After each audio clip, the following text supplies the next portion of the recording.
I'm going to do a couple of problems in the next part of the problems 59 through 66 on page 319. So the instructions to write the complex number in standard form. So let's do number 59.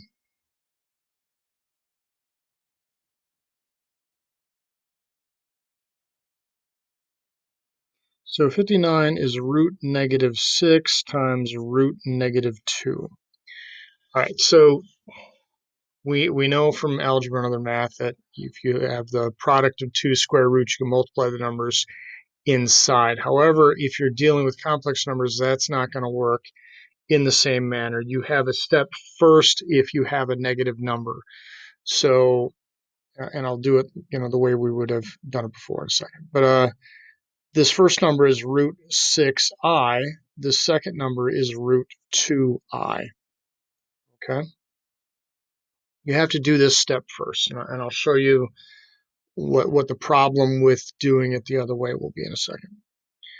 Okay, so now, we have root 6 times root 2 times I squared. Now we can multiply these two together to get root 12, which is no problem. And then I squared is -1. Root 12 is actually, so we'll go negative root 4 times 3. Square root of 4 is 2, so -2 root 3. And there's no imaginary part that's left. Now, so again, don't do this. Don't multiply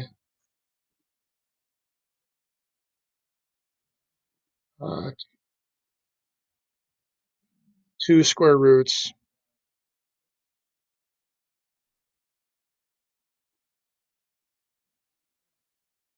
that have negative values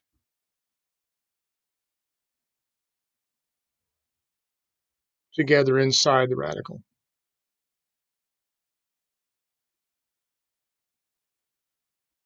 So if we had done it that way, we would have, the square root. So the square root of -6, square root of -2 does not equal the square root of -6 times -2. Because what we'll get here, this will be just the square root of 12. Square root of 12 is 2 root 3, which does not equal -2 root 3. All right, so let's do one more.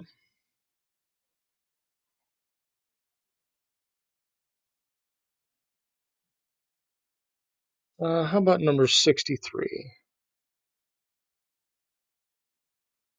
That is root -8 plus root -50. All right, same first step. Pull out the I. So we have root 8i plus root 50i. Now these are the same term, so we can just factor out an I. They each have an I is what I mean. So root 8 plus root 50i, and that's our standard form. We don't have our real element to this. And if you want to reduce root 8 to 2 root 2, that's fine too.